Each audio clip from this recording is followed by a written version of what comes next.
Push open MS Words and select the File tabs. At the bottom of the left pane, select the Option button. Here select Protein from list of the option in the left pane. Next select the Autocorrect option button. Now in the replace box, enter the words or page you like to replace.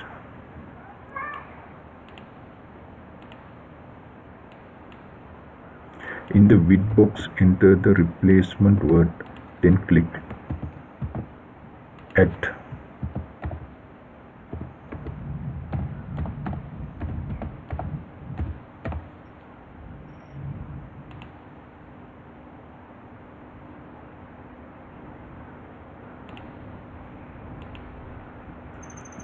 And OK. Go and type words. Check your changes.